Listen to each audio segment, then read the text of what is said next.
국회 산업위에서 여야 의원들이 정부의 난방비 피해 업종을 위한 대책을 마련하라고 모처럼 한 목소리를 냈습니다. 환노위에선 환경부의 녹색 산업 수출 정책을 놓고 의견이 엇갈렸습니다. 이재명 민주당 대표가 위례신도시와 대장동 개발 비리에 연루된 혐의로 검찰 조사를 받았습니다. 이 대표는 없는 죄 만들 시간에 민생부터 챙기라고 비판했습니다. 김기현, 안철수, 천하람, 황교안 후보가 국민의힘 차기 당대표 선거 본선에 진출했습니다. 최고위원회는 허은하, 김용태 후보 등 친이준석계 인사들이 모두 통과했습니다. 청년 정치인의 시각으로 이슈를 분석해보는 청년마수. 오늘 검찰에 재출석한 이재명 대표의 수사 상황을 비롯해 친이준석계 후보 모두가 본경선에 진출한 국민의힘 전당대회 변수 등을 짚어보겠습니다.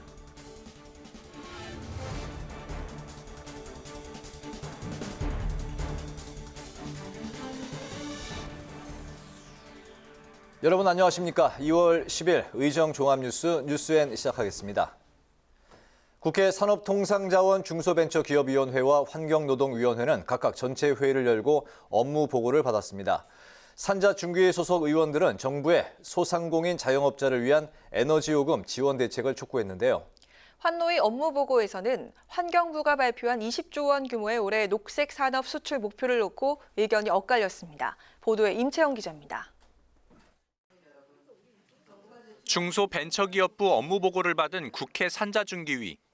여야 의원들은 최근 가스와 전기요금이 급격히 오르면서 소상공인 자영업자들이 큰 어려움을 겪고 있다며 대책 마련이 시급하다고 강조했습니다.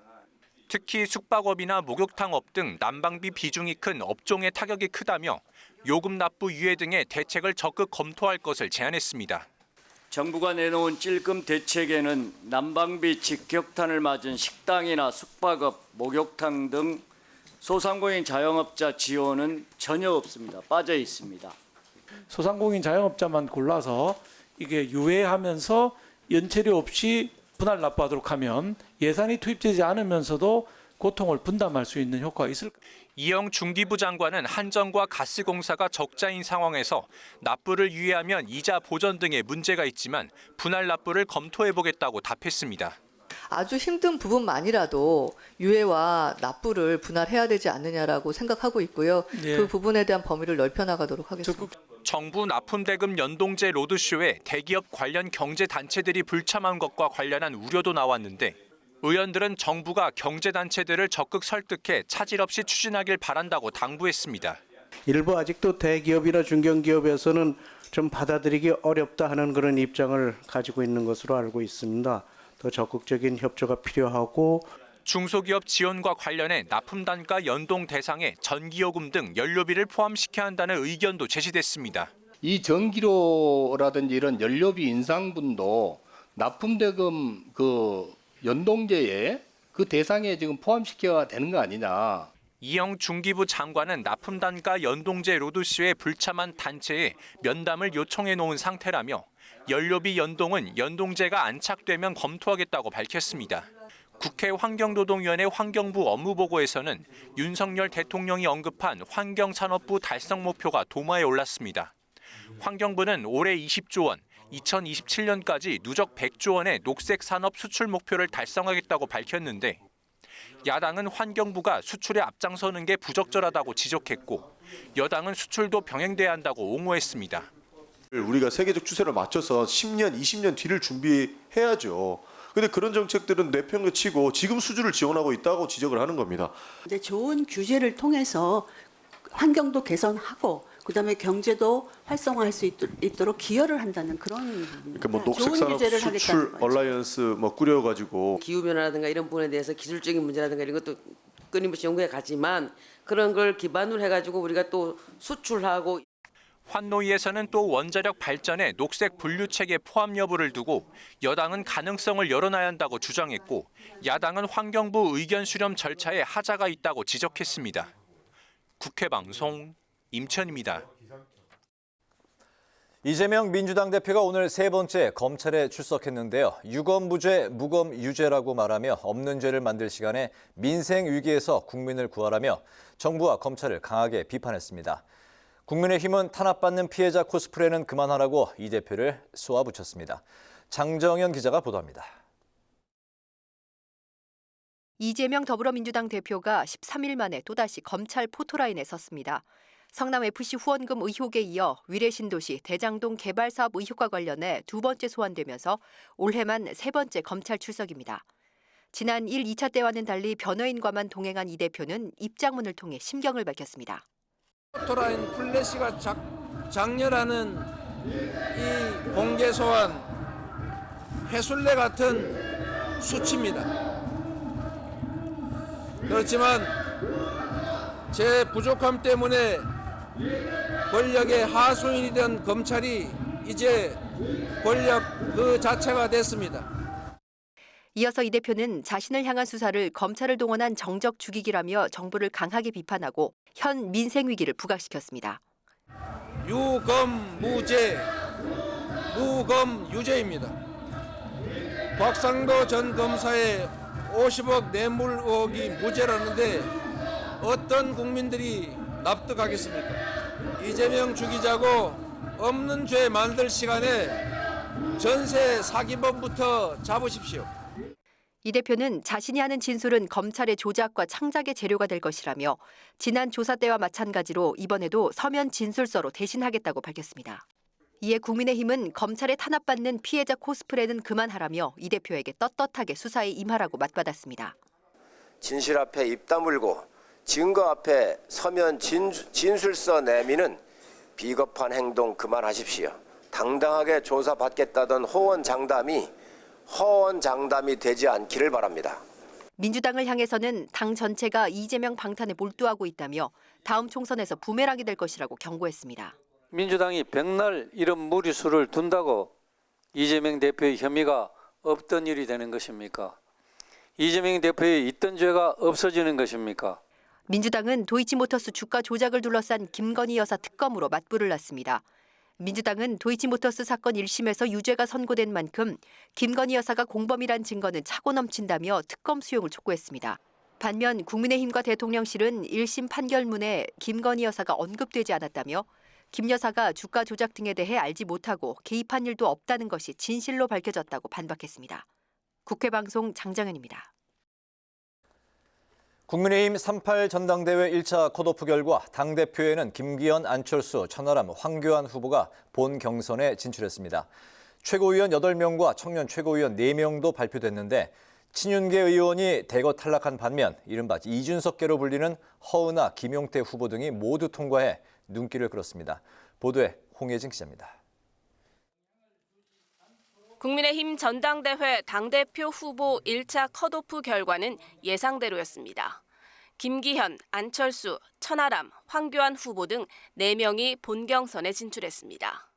우리 당원 동지 여러분들과 함께 호흡하면서 윤석열 정부의 성공과 총선 승리를 향해 매진해 나가도록 하겠습니다.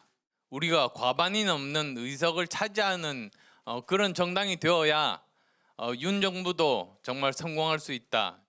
그 일을 위해서 제 모든 그런 노력들을 다 하겠습니다. 눈에 띄는 것은 최고위원과 청년 최고위원 후보 명단입니다. 박성중, 이용 등 이른바 친윤계 현역 의원들은 대거 탈락했고 이준석계 인사는 모두 통과한 겁니다. 최고위원의 경우 친윤계는 김병민, 조수진, 태영호 후보 등이, 친이준석계는 허은하, 김용태 후보 등이 통과했습니다. 친이준석계는 수도권, 청년 당원이 늘어난 결과가 반영된 것으로 보고 이제 본경선이 시작된 만큼 민생 현안에 집중하며 지지율을 최대치로 끌어올리겠다는 각오입니다. 정말 개혁을 원하는 우리 많은 당원들께서 이렇게 개혁 후보들에게 큰 힘을 실어주고 계시다라는 것이 좀 감동적이었고요. 반면 조직 투표를 기대했던 친윤계에선 당혹스러운 분위기가 읽힙니다. 후보군이 난립해 표가 분산됐다는 분석도 나오면서 본경선 전략을 다시 짤 수밖에 없다는 지적이 나옵니다. 국민의힘은 다음 주 월요일 제주도에서 첫 합동 연설회를 시작으로 7번의 합동 연설회와 5번의 TV 토론을 진행하고 다음 달 4일부터 7일까지 모바일과 ARS 투표를 실시한 후 10일에 최종 결과를 발표합니다. 국회방송 홍혜진입니다. 김진표 국회의장이 경기도 안양에 위치한 육군 수도방위 사령부를 방문해 군 장병들을 격려했습니다. 김 의장은 군 장병들의 헌신과 노력에 감사를 전하고 위로금을 전달했습니다. 현장을 강민지 기자가 다녀왔습니다. 김진표 국회의장이 전군 유일의 심정작전부대인 육군 수도방위사령부 예하 시추대대를 찾았습니다. 시추대대 1113 공병단은 상수가 연결돼 있지 않은 부대를 찾아 지하수를 개발해주는 시추 탐사 전문 부대로 봉화광산 매몰 사고 당시 구조 지원에도 나선 바 있습니다. 김진표 의장은 시추기와 시추용 카메라 등 공병단이 보유한 주요 시추 장비들에 대해 시찰하고 각별한 관심을 나타냈습니다. 해외 작전도 하신다고 들었는데 해외 갈 때는 이거 못 가져갔어요.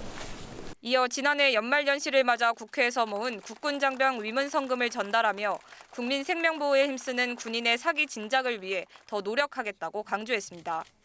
방명록에는 시추대대의 의미를 되새기는 글을 남기고 시추대대장 정상일 중령으로부터 부대 연역과 현황도 보고받았습니다. 김 의장은 병영식당으로 이동해 장병들과 점심 식사를 함께하며 군 생활의 어려움을 청취하고 노고를 위로했습니다. 특히 광산 붕괴 사고 현장 당시 고생했던 시추대대의 헌신에 감사를 전하며 대민 업무에 앞장서는 국민의 군대라고 치하했습니다. 여러분들이 천공을 뚫고 갱도를 찾아내서 생명을 살린 그래서 국민들로부터 박수갈채를 받은 기억이 지금도 생생합니다. 여러분들이야말로 가장 힘든 과업을 수행하는 그야말로 군인 중에 군인이라고 생각합니다. 마지막으로 김 의장은 장병들의 복지 증진과 생활 향상에 보탬이 되도록 국회도 관심을 갖고 필요한 지원을 아끼지 않겠다고 다짐했습니다. 이번 시추대대 방문에는 한기호 국방위원장과 김병주 국방위 야당 간사도 함께 참석해 군 예산 지원을 약속했습니다. 국회방송 강민지입니다.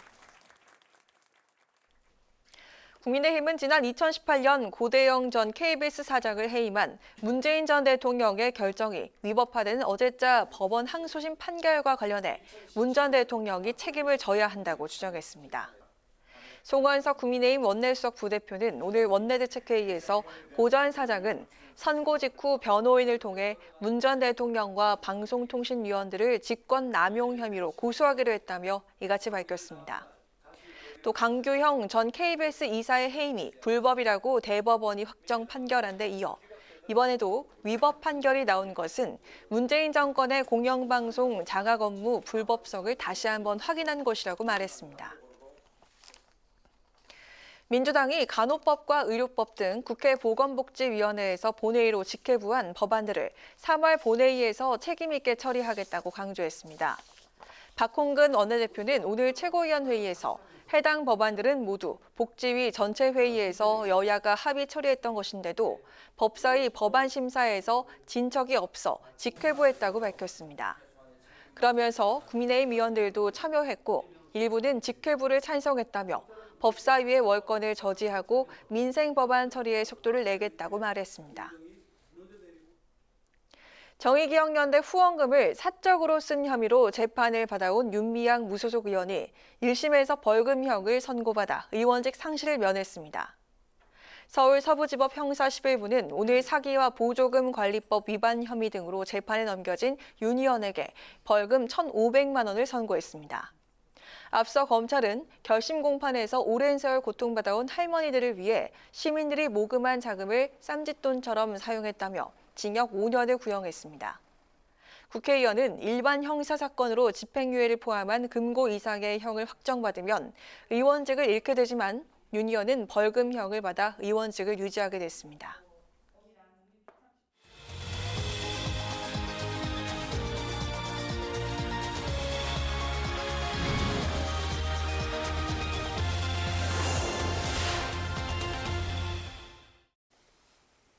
네, 매주 금요일 한 주간의 여론과 그 안에 담긴 여의도 이슈를 풀어보는 뉴스앤 주간 리서치 배종찬 인사이트 K 연구소장과 함께하겠습니다. 소장님 어서 오십시오. 반갑습니다. 안녕하십니까? 네, 먼저 오늘도 그 윤석열 대통령의 국정 수행 평가부터 짚어보겠습니다. 네. 특히 이제 오늘 발표된 한국갤럽의 이제 조사를 보니까 긍정 평가가 이제 그 소폭 하락했는데요.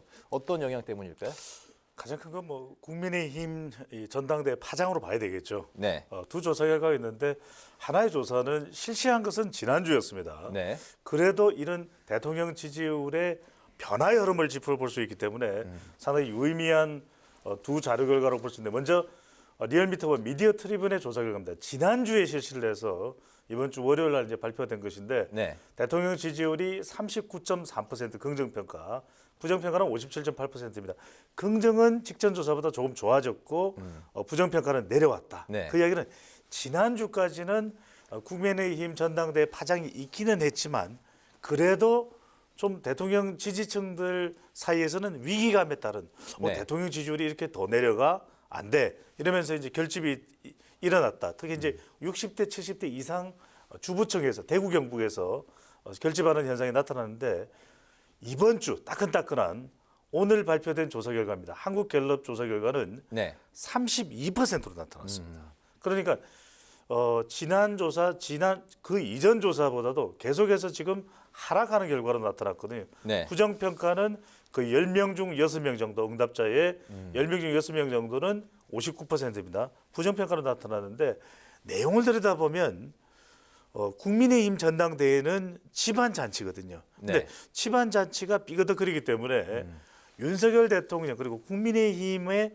핵심 지지 기반이라고 할 수 있는 대구 경북 대륙주죠. 대륙주 60대 이상 또 주부층에서도 지지율이 내려가는 이 파장 지지층의 균열이 벌어지면서 대통령의 지지율까지도 내려간 결과로 나타났습니다. 네, 한국갤럽의 조사는 작년 12월 초 이후 32%포인트는 이제 최저를 네. 기록한 작년 12월 이후에 그렇게 이제 좀 그 지지율이 좀 이렇게 정체되거나 이제 하락하는 그런 추세에 있었습니다. 다음 이제 두 번째 살펴볼 게 이상민 장관 탄핵 소추 관련인데요. 여론이 탄핵 찬성보다 반대 의견이 더 높게 나왔습니다. 그렇습니다. 민주당이 이렇기 때문에 예. 만약에 이제 탄핵이 기각으로 될 경우에 역풍을 맞을 수도 있겠다 이런 생각을 할 수도 있겠어요. 역풍이라는 것은 지지층들이 이탈하느냐 이럴 때 이제 우리가 역풍이라고 할 수 있는데 그럴 가능성은 열려 있습니다. 하지만 네.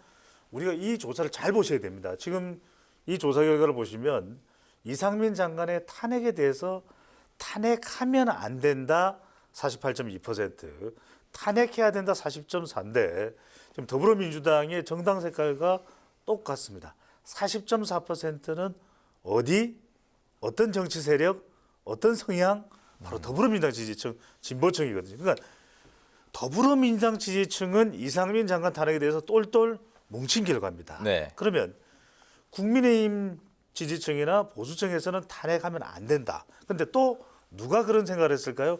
중도층입니다. 그러니까 중도층이 탄핵이라고 하는 이 용어는 상당히 또 부담이 되는 용어거든요. 그러니까 지금껏 이 이상민 장관과 관련된 여론조사의 내용들을 쭉 우리가 망라해 보면 이상민 장관의 사퇴 요구에 대해서는 찬성 여론이 50% 이상 높은 편이었거든요. 네. 그런 이유는 사퇴를 요구하는 것이었기 때문에. 그런데 탄핵이 가결돼 버린 것이거든요. 이건 다른 평가가 이루어질 수 있는 것이기 때문에 중도층에서도 부정적인 여론이 형성되면서 탄핵하면 안 된다라는 결과가 더 높게 나타났습니다. 이것으로 인해서 향후에 이제 헌법재판소에서 180일 이내에 판결을 내리게 돼 있습니다. 탄핵이 인용되면은 이상민 장관은 물러나야 되는 것이고 탄핵이 기각되면 이상민 장관은 그대로 다시 복귀해서 행정안전부 장관의 직무를 수행할 수 있는데 글쎄 6개월 뒤에 또 다른 이슈가 없을까요? 그때쯤이면 또 다른 이슈가 치열하게 전쟁을 벌이는 또 상황이 벌어질 수 있을 것으로도 보입니다. 네, 6개월이 이제 딱 그 안에 뭐 해결을 해야 된다, 심판이 나와야 된다는 또 아니기 때문에 그렇습니다. 좀 더 빠를 수도 있고 네. 올 연말까지 또 갈 수도 있고 그런 상황입니다. 역시 이제 그 관건은 중도 그 여론을 어디가 더 흡수하느냐 이런 것 같습니다. 정치적 공세이기 때문에 탄핵하면 안 된다. 48.2%로 더 우세하게 나왔습니다. 그 다음 살펴볼 게 이제 오늘 민주당 이재명 대표가 대장동 의혹과 관련해서 이제 검찰에 재출석했는데 네. 여기 관련한 이제 여론을 좀 살펴보겠습니다. 법과 원칙에 따른 수사다 이런 의견이 절반을 넘었네요. 50.8% 약간 절반을 약간 넘었습니다. 그렇습니다. 자, 흥미로운 것이 이 그래프를 보시면은 조사 결과를 보시면 이재명 대표의 검찰 수사에 대해서 야당 탄압, 정치 보복이다. 그동안 이재명 대표나 더불어민주당 그리고 더불어민주당 지지층에서 주장해 왔던 네. 내용이거든요. 그런데 지금 40.5% 이번에는 이 40.5가 더불어민주당 지지층 또 진보층의 정치 성향이 있다고 볼 수 있는데 네. 이 조사 결과를 놓고서 이른바 제가 만들어낸 그리고 제가 예리하게 분석해낸 사자성어입니다. 민결 중탈이다. 민결 중탈이다. 풀어서 말씀해 주시죠. 민주당 지지층은 결집했는데 네. 중도층은 이탈한다. 그래서 지금 법과 원칙에 따른 수사가 50.8이라는 것은 중도층은 수사 받아라, 혐의를 소명하라 이 여론 나타났는데 자 한번 앞에 조사 결과를 더 보여주십시오. 역으로 역주행을 한번 해보겠습니다. 네. 이상민 장관 탄핵을 한번 보여주십시오. 네. 이상민 장관 네. 탄핵, 이상민 장관 조금 전 장관 탄핵 보여줄 수 있으면 여론조사. 네. 자 예. 지금 야당 탄압 정치 보복이다라는 것이 40.5죠. 자 이상민 장관 탄핵해야 된다 40.4 똑같죠. 그래서 이런 유형의 현안에 대한 결과는 거의 비슷하게 나옵니다. 그래서 제가 민결 중탈. 지금 민주당의 고민은 뭐냐? 민주당 지지층은 결집이 된다. 그런데 중도층이 이 총선을 앞두고 이탈할 수도 있는 것. 이 우려를 어떻게 걱정을 해결하느냐. 이게 민주당의 향후 과제가 될 수 있는 것이죠. 민주당 지지층 결집이 한 40% 정도다. 예. 이렇게 이제 볼 수가 있다고 이제 말씀을 하신 거네요. 사자성어는 외우셨죠? 민결 중탈. 네네. 예, 알겠습니다. 이번에 그 국민의힘 전당대회 상황을 이제 짚어보겠습니다. 오늘 그 예비 경선 결과가 이제 발표가 됐습니다. 근데 그 예비 경선 전 국민의힘 지지층 대상으로 그 여론조사를 이제 실시했는데 여론조사 그 결과하고 본선 진출 4명 후보 확정이 똑같이 나왔습니다. 그렇죠. 네. 천하람 후보 이제 상승세가 눈에 띄는데 앞으로 이제 그 천 후보가 김기현, 안철수, 양강 후보에게 그 어떤 영향을 줄까요? 그 전에 먼저 이거 설명드려야 될 것 같아요. 우리 충한 리서치 시간을 통해서 그런 질문을 받게 되거든요. 아니 국민의힘 지지층 여론조사와 당심은 다른 거 아니냐. 당원들의 투표인데. 네. 근데 제가 무슨 말씀 드렸습니까? 윤심위에 당심이 있고 당심위에 민심이 있고 민심위에 뭐가 있습니까? 천심입니까? 민심은 천심입니다. 네. 그건 민심을 아주 크게 벗어나기는 힘들다는 겁니다. 국민의힘 지지층도 민심입니다. 그래서 여론조사에서 우리가 분석을 해드렸듯이 김기현, 안철수, 천하람 그리고 한교안 네 사람이 통과를 했는데 이 결과를 보시면 두 개 조사 기간 색깔이 다른 것이 시점을 구분해서 조사 결과가 나온 것이 아니라 두 개 조사 기관의 조사 결과를 보여주는 겁니다. 그런데 시점이 달라요. 한 조사 결과는 6, 7일. 그러면 한 조사는 4, 6일. 그러면 빨간 게 6, 7일이고 예, 그다음에 이제 그 저기 뭐 색깔 구분이 잘 안 되시죠? 갈색이 4에서 6일 이제 사흘치. 네, 짙은 갈색입니다. 네네. 갈색인데 자 여러분들 앞으로 조사 결과를 보실 때 조사 시점이 더 뒤까지 더 가까이까지 실시된 조사 결과를 보셔야 돼요. 자 무슨 말씀이냐? 본격적으로 윤심이 더 많이 작동된 것은 6일 7일입니다. 그러니까 쿠키뉴스와 한길 리서치 조사 시점에는 충분하게 무리하지만 무리수가 뒤따르지만 윤심이 작동됐던 시점이 아니었다. 그러면 무리하지만 윤심이 작동됐던 시점에 본격적으로 실시됐던 조사에서 김기현 45.3%, 그리고 안철수 30.4%, 천하람 9.4%, 황교안 7%라는 겁니다. 여기서 여러분들이 이번 국민의힘 전당대회와 관련해서 국민의힘 지지층을 보고 계시죠? 아닙니다. 뭘 보셔야 되냐면 윤석열 대통령 적극 지지층을 봐야 돼요. 윤석열 적극 지지층에서는 김기현 의원이 더 앞섭니다. 네. 그러니까 실제 당심은 어떤 차이가 있을 것이냐. 윤석열 대통령, 제가 거듭 말씀드렸습니다.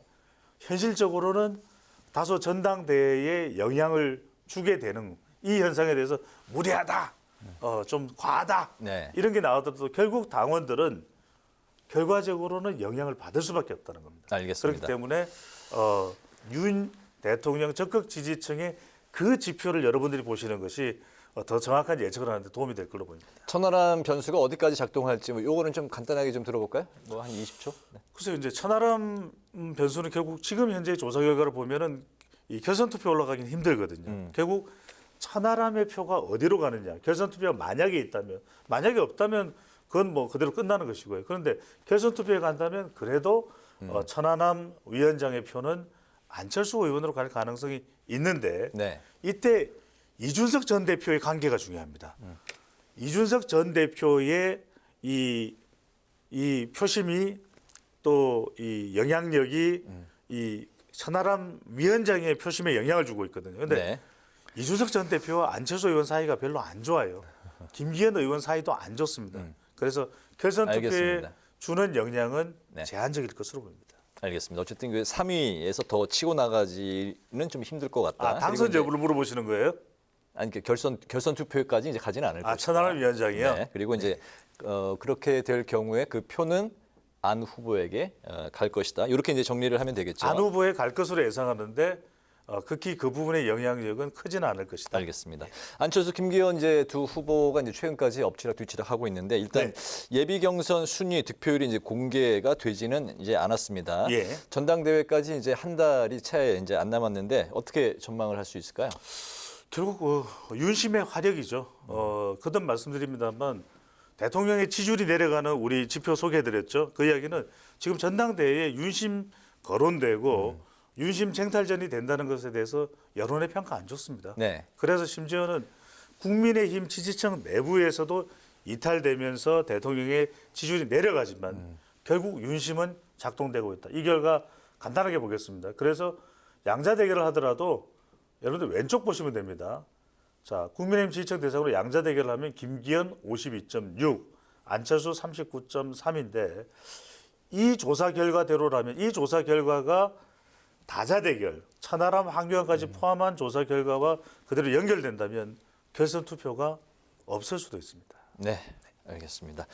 오늘 그 뉴스엔 주간 리서치 배종찬 인사이트 K 연구소장과 함께했는데 좀 아쉬운 또 소식 전해드려야 될 것 같습니다. 오늘 그 주간 리서치가 이제 마지막 시간이었습니다. 예, 소감 짧게 한 말씀 부탁드릴까요? 신동진 앵커와 함께하는 것은 영광이었습니다. 국회 TV와 함께하는 것은 사랑이고 큰 기쁨이었습니다. 시청자 여러분들 너무 감사드리고요. 기회가 주어진다면 빠른 시간 내에 또 뵙도록 하겠습니다. 네, 배종찬 인사이트 K 연구소장과 함께했습니다. 오늘도 말씀 잘 들었습니다. 고맙습니다.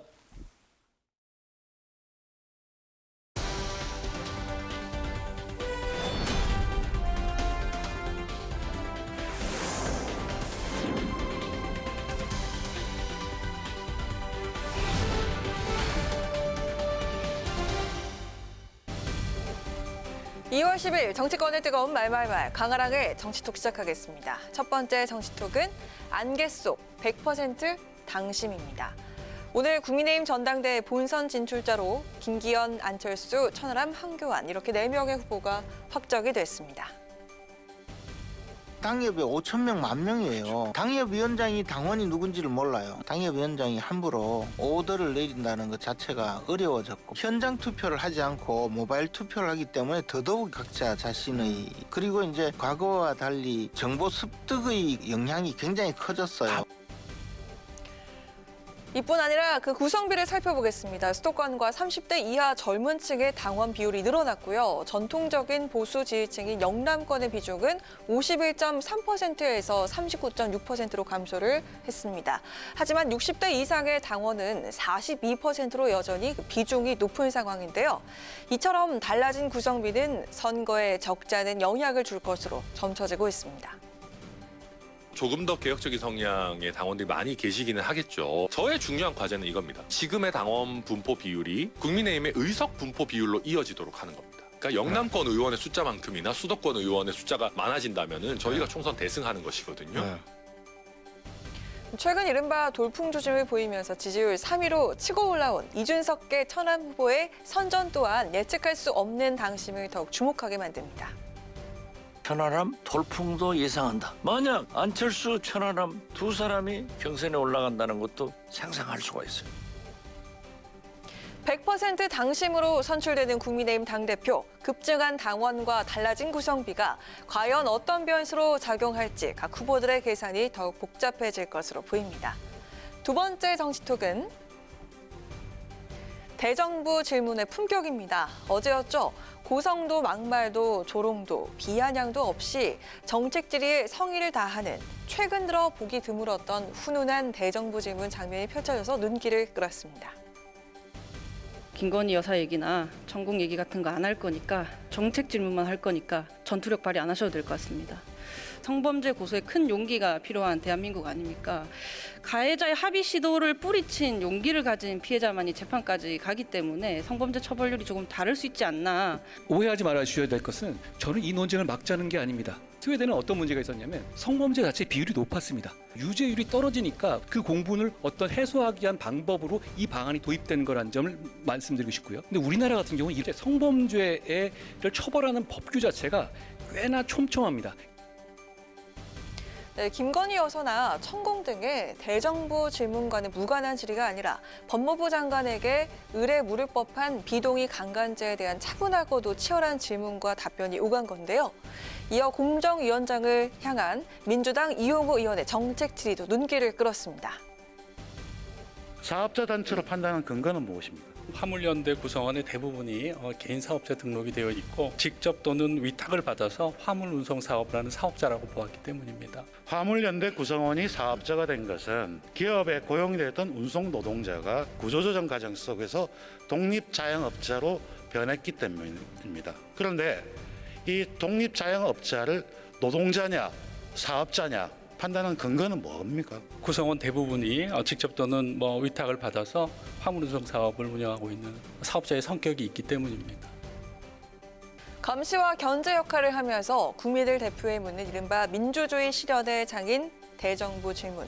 그 기본과 정도에 충실한 국회의원들의 품격을 앞으로도 기대해 보도록 하겠습니다. 지금까지 강아랑의 정치톡이었습니다.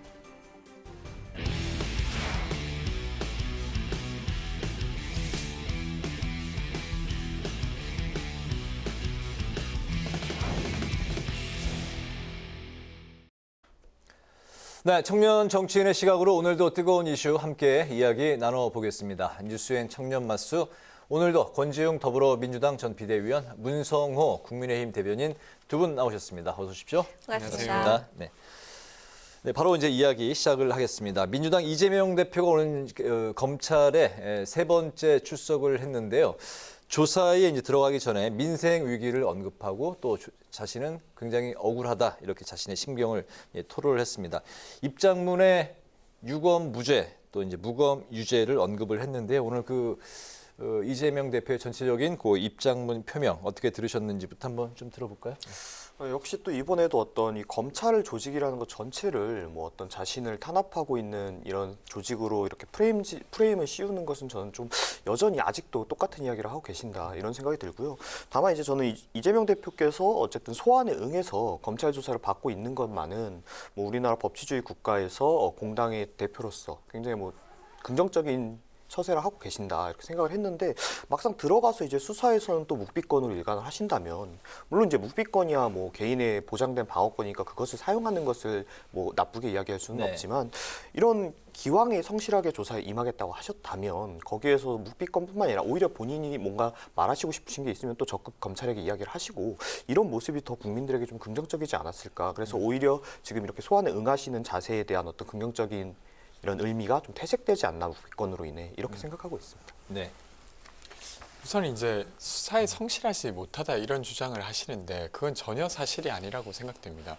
그러니까 이제 검찰에 출석해서 서면으로 답변을 가름하든 아니면 구두로 하든 하물며 묵비권을 행사한다 하더라도 그건 뭐 피고인의 당연한 방어권이라 그것 자체가 수사에 응하지 않는다 이렇게 말하기는 어렵고 되려 수사에 응하지 않는 건 김건희 여사의 경우 그렇게 말할 수 있죠. 그러니까 검찰이 한번 소환을 했다고 하는데 김건희 여사가 불응했고 그 이후에 아무런 조치도 하지 않지 않습니까? 그런 경우를 두고 수사에 응하지 않는다 이렇게 말해야 될 것 같고요.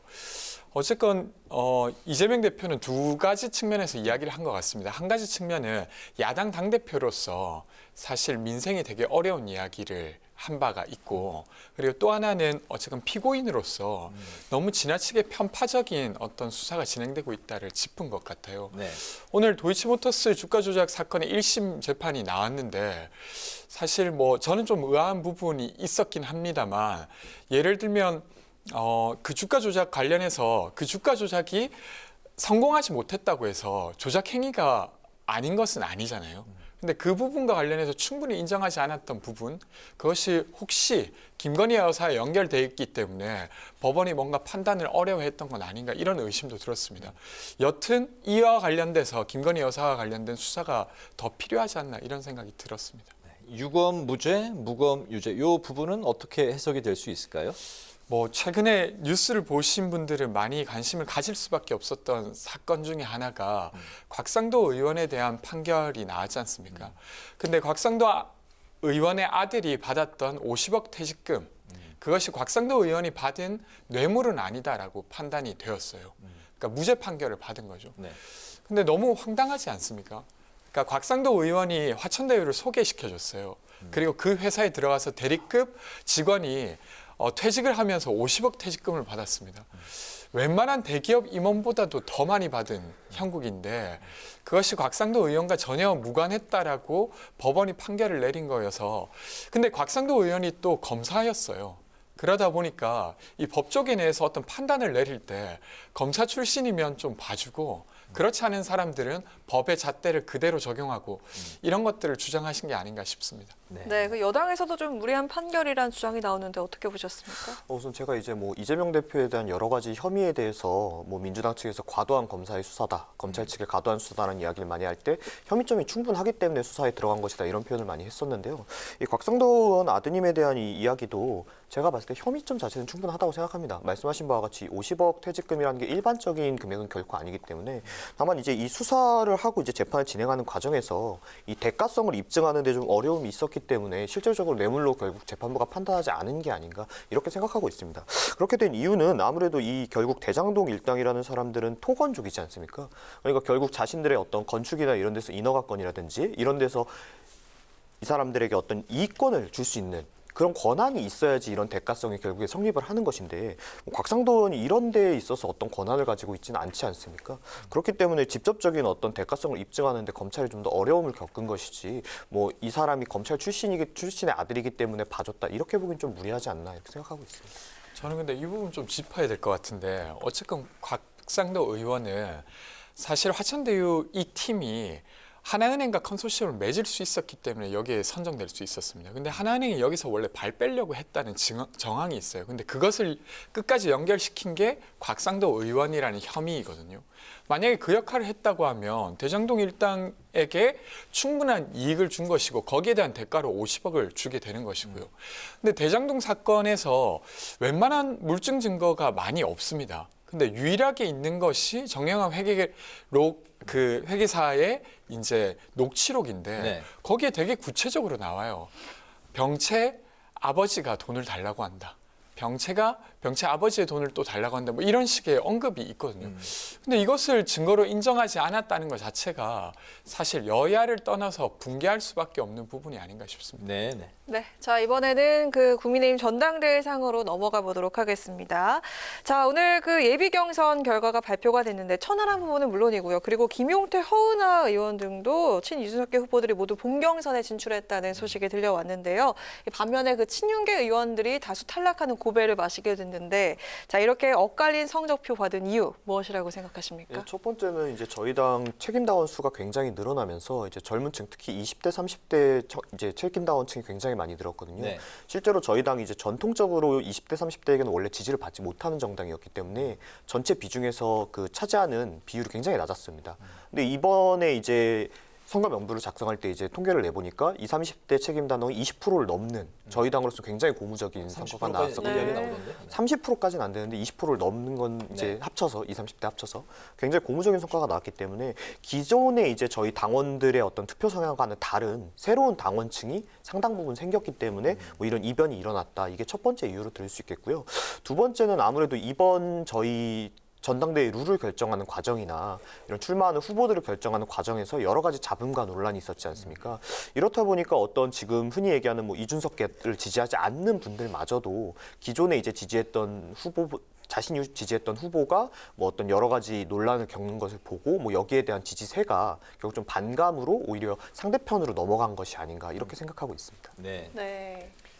자세한 내용까지는 모르지만 네. 제가 짐작컨대는 하나는 어쨌건 친이 유준석계 후보라고 불리는 분들이 꽤 인지도가 있는 상태예요. 그러니까 전국 차원으로 봤을 때. 그래서 그 면에서 뭐 박성중 의원이나 이용 의원, 뭐 이만희 등 이분들이 상대적으로 좀 인지도에서 좀 낮지 않았나. 특히 컷오프 같은 경우는 후보들에 대한 정보를 충분히 받은 상태에서 투표하는 것이 아니기 때문에 그런 점이 있을 것 같고요. 또 하나는 어쨌든 친윤계의 조직이 제대로 작동하지 않은 것 같다는 생각은 듭니다. 그러니까 김기현 후보의 경우 당대표 후보이기 때문에 친윤계가 뭐 이렇게 아주 적극적으로 움직인다고 봤을 때 사실 최고위원 후보까지는 그것이 미치지 않는 게 아닌가 하는 생각이 듭니다. 네. 자, 그 선거인단에 대해서 살펴보도록 하겠습니다. 이번에 영남권이 대폭 줄고 수도권이 많이 늘었는데요. 그리고 84만 명에 가까운 선거인단 명부를 확정을 했습니다. 정말 역대 최대 규모라고 할 수 있을 텐데 특히 재작년에 그 전당대회 이후에 50만 명 표심이 생겼습니다. 어디로 움직일지 한번 예측을 해볼까요? 실제로 이제 기성의 당원들과는 다른 방향으로 갈 거라는 예측이 다수의 예측입니다. 실제로 저희가 이번 대선에 기존에 저희가 보수 정당으로서 냈던 정책들 말고 새로운 아젠다에 대한, 예를 들어 뭐 어떤 젠더 이슈라든가 공정에 관한 이슈라든가 어떤 뭐 노사 갈등에 대한 문제라든가 좀 기존의 저희 정통적인 보수적인 정책보다는 좀 다른 게 많이 나왔거든요. 그런 만큼 그 이후에 들어오신 당원들인 만큼 어떤 기성의 이런 정책이나 후보군보다는 새로운 분들에게 이런 투표세가 많이 몰리지 않을까 이렇게 예측을 하고 있고, 실제로도 이번 컷오프에서 그런 결과가 나온 것이 아닌가 이렇게 보고 있습니다. 네. 네. 자, 그렇다면 당연히 그 비윤 측에 유리하다는 그런 판세를 예측하시는 걸까요? 아무래도 이제 그럴 수밖에 없는 상황이라고 생각을 합니다. 이제 뭐 흔히 얘기하는 뭐 같은 당 내에서 뭐 비윤 친윤을 나누는 것이 뭐 적절한지는 모르겠습니다만은 이런 윤석열 대통령과 직접적으로 자신 스스로의 어떤 소통을 할 수 있다는 것을 많이 어필했던 후보일수록 오히려 이번에 좀 성과가 나오지 않을 수 있다. 제가 몇 차례 말씀드린 적이 있는데 그것이 실제로 좀 드러나고 있는 것이 아닌가 이렇게 생각하고 있습니다. 네, 이제 그 이상민 장관 탄핵 소추안으로 이야기를 이제 좀 넘어가 보겠습니다. 이 헌법재판소의 이제 선택이 이제 앞으로 남아 있는 상황인데 탄핵 심리가 이제 시작이 됐습니다. 탄핵 소추의 적절성, 법리 등을 두고서 이제 여야 공방이 이제 아주 그 한층 뜨겁게 시작을 하고 있는데요. 헌재의 인용 가능성을 이제 두 분은 어떻게 바라보시는지. 조금 전 그 주간 리서치에서는 국민의 탄핵에 반대한다는 국민 여론이 탄핵을 해야 된다는 여론보다 조금 더 높게 나온 여론조사가 하나 있었습니다. 그거 참고하시고요. 예, 말씀을 순서대로 좀 들어볼까요? 저는 뭐 어쨌든 헌법재판소의 그 판결을 받아봐야 알 것 같은데 저는 충분히 탄핵이 인용될 가능성이 있다고 생각합니다. 우선 너무 많은 국민들이 죽었어요. 그리고 거기에 아주 직접적으로 국가가 작동하지 않아서 그분들이 돌아가셨기 때문에 거기에 책임을 물어야 된다는 것, 그리고 법적으로 보더라도 헌법에 의해서도 국가는 재난으로부터 국민을 보호해야 된다는 의무가 명시되어 있고, 그리고 재난안전법에 의해서도 예방할 의무, 그리고 사후 바로 조치할 의무 등이 위반되었다고 볼 여지가 충분합니다. 근데 제가 좀 우려하는 것은 두 가지인데요. 하나는 예를 들면 이상민 장관 측이 변호인이라고 하면 검찰 역할을 하는 사람이 국회의 이제 법사위원장인데 이분이 국민의힘 김도읍 의원이세요. 근데 김도읍 의원이 대리인단을 꾸려서 변호사에게 위임해서 진행할 수도 있지만 이분이 그런 발언을 했어요. 탄핵이 될 만큼 헌법에 위반이 있었는지를 중심으로 보겠다 이렇게 말했거든요. 그럼 이건 어떤 거냐면 국회가 탄핵을 결정했는데 그것을 부정하는 듯한 말이에요. 근데 이제 검사 역할을 해야 되는 김도읍 의원이 이 같은 태도로 일관한다고 하면 사실 제대로 된 심리가 되기 어려운 부분이 하나 있고요. 또 하나는 헌법재판관 9명이 지금 계신데 여기서 6명 이상이 인용 결정을 해야 돼요. 근데 지금 두 분이 사실은 퇴임을 할 예정에 있습니다. 3월과 4월에 각각 퇴임 예정인데 그러다 보니 만약에 헌법재판관이 8명 혹은 아니면 7명이 된다 손 치더라도 이분들 중에 6명 이상이 인용 결정을 해야 합니다. 그래서 그런 것들이 좀 작동되어서 기각될 가능성도 저는 있다라고 생각합니다. 저도 이제 기각될 가능성이 좀 더 높다라고 생각을 하는데 실제로 이제 이 헌법 이제 탄핵이 이루어지려면 법률적인 위반 행위가 이제 증명이 돼야 합니다. 물론 헌법에 대한 위반 행위라는 것도 있을 수 있겠지만 헌법은 이제 법 조문 자체가 디테일한 세부 내용을 이야기하지는 않기 때문에 결국 이제 그 아예 하위법들을 어긴 부분이 있느냐가 좀 쟁점이 일반적인 재판이라면 보는 것이 맞는데 실제로 이 경우에는 이 여론에서도 보시다시피 뭐 이상민 장관이 이 책임을 지고 물러나야 된다라고 여론조사를 했을 때는 오히려 물러나야 한다는 게 한 60% 정도 더 높게 나왔는데 탄핵이 되어야 되는가를 하면 또 이게 반대의 결과가 나온단 말이죠. 이 얘기는 결국 이제 국민 여러분도 알고 계신 겁니다. 이 이상민 장관이나 이번에 이제 이태원 참사에서 뭔가 제대로 작동하지 못한 점, 이 국가기관이 올바르게 행하지 못한 점, 이런 부분은 어떤 무능한 것이지 어떤 범죄 영역으로 볼 것은 아니다. 그렇다면 우리가 일반적으로 어떤 업무상에 이제 제대로 하지 못한 이런 무능은 징계의 어떤 요인이 될 수 있어도 처벌의 요인이 될 수는 없는 것이거든요.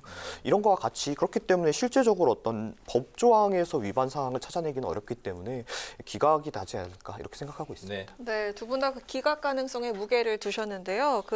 헌재가 기각을 할 때 만약에 그 총선 앞두고 민주당 이 역풍을 맞을 수도 있지 않느냐 하는 관측이 있는데 인용이 되거나 기각이 될 경우 각각의 그 상황에 대한 시나리오를 좀 간략하게 예측을 해볼까요? 저는 뭐 인용과 기각으로 인해서 역풍이 난다 안 난다라고 보기보다는 이 자체를 이제 진행하는 과정에서 이제 민주당에게 역풍이 어느 정도 있을 수 있다라고 생각을 합니다. 방금 이제 여조에서도 보셨다시피 이 이상민 장관이 이런 그 당시에 어떤 결정 책임자로서 책임을 지고 물러나는 모습을 국민들이 원하는 감성이 분명히 존재하지만 그렇다고 해서 이것을 억지로 끌어내리는 것을 또 국민들이 원하는 것은 아니에요. 그렇기 때문에 이것을 그렇게 무리하게 진행을 한다면 결국 이런 민주당이 이러한 국민적 아픔을 정치적인 어떤 이슈로 이용하는 것이 아니냐 이런 역풍이 나올 수밖에 없거든요. 그러니까 이런 점에서 결국 민주당에서 좀 더 신중하게 행동을 해야 된다고 저는 생각합니다. 우선 저는 기각 가능성을 말씀드린 것이 거기에 더 무게를 뒀다고 이야기 드리고 싶진 않고 근데 인용되면 당연히 이제 이것을 추진했던 야 3당에게 힘이 좀 더 실릴 거고 저는 근데 기각된다 하더라도 민주당과 뭐 기본소득당, 정의당의 역풍이 불 것 같지는 않습니다. 왜 그러냐면 이 사안은 이런 거예요. 국가가 국가의 일을 하지 않아서 국민들이 죽었어요. 근데 국가가 스스로 책임을 지지 않을 때 주민의 대표기관인 국회가 강제적으로 정부에게 책임을 물을 수 있는가에 대한 질문이 여기에 있습니다. 근데 만약에 이것이 기각된다고 하면 현행 법령으로는 주민의 대표기관이 강제적으로 정부에게 책임을 못 묻는 게 되는 거예요. 그걸 우리가 확인하게 되는 것이죠. 근데 그것을 확인했다고 해서 국민들이 그걸 확인한 정당들에게 뭔가 심판해야겠다 이렇게 할 것 같지는 않고 되려 법이 이런 상태구나. 그러니까 국가의 책무와 국민의 안전이 전혀 연결이 안 돼 있는 상태구나를 인지하게 된 계기가 될 거라고 생각하고 그러면 더 본격적으로 그럼 법을 어떻게 바꿔야 되는가. 최소한 이제 국가가 스스로 책임을 묻지 않을 때 우리는 어떻게 그것을 강제할 수 있는가. 사실 그것을 강제할 수 없다면 어떻게 우리가 국가를 국가라고 말할 수 있겠어요. 국민들이 죽어도 국가가 아무런 책임을 지지 않는다고 하면 저는 국민들이 또 다른 논의를 이어갈 거라고 저는 생각합니다. 기각과 인용이 그 총선에는 어떤 영향을 줄지 짧게 그 두 분 좀 들어볼까요? 저는 크게 영향을 주지 않을 거라고 생각되고요. 그리고 그 기각이 되는 이유가 무엇이냐에 따라서 그 정도는 또 다를 것 같다는 생각입니다. 네. 저 역시 기각과 인용이 된다고 어떻게 된다, 기각이 됐다고 영향이 있다 이렇다기보다는 그 과정이 어떻게 되느냐가 영향이 전 중요하다고 생각을 합니다. 방금 이제 권중비 대원 얘기하신 거에서는 사실 동의하지 않지만 한 가지는 저도 꼭 동의를 하는 부분이 뭐냐면 결국 이 탄핵 가능성이 제가 낮다고 이야기했던 부분이 실제적인 법리 위반을 했다고 보기 어렵기 때문입니다. 그렇지만 그 얘기는 곧 이런 피해가 발생했으면서도 현행 법상으로는 책임이 없게 되는 것이죠. 그럼 법리 미비라는 이야기이기 때문에 그렇다면 이 법을 어떻게 고쳐서 바꿀 것인가 이거에 대한 논의도 필요하다고 생각합니다. 네, 어쨌든 이 탄핵이 이제 그 화살이 손에서 떠났습니다. 어떻게 이제 그 관역을 향해서 앞으로 이제 갈지 결과는 이제 지켜보는 일만 남아 있습니다. 이제 그 청년 마수 마칠 시간이 됐는데요. 지금까지 권지웅 더불어민주당 전 비대위원, 문성호 국민의힘 대변인과 함께 오늘 검찰에 출석했던 이재명 대표 상황부터 대진표가 확정된 국민의힘 전당대회 판세까지 함께 짚어봤습니다. 오늘 두 말씀 잘 들었습니다. 고맙습니다. 고맙습니다. 네, 지난 2020년부터 3년여간 대한민국 유일의 의정 종합 뉴스로서 매일 저녁 함께했던 뉴스 N이 다음 주부터는 새로운 이름으로 시청자 여러분들을 찾아뵙겠습니다. 오늘도 시청해주신 여러분 고맙습니다. 즐거운 주말 보내시고요. 저희는 월요일에 새로운 모습과 이름으로 함께 찾아뵙도록 하겠습니다. 고맙습니다.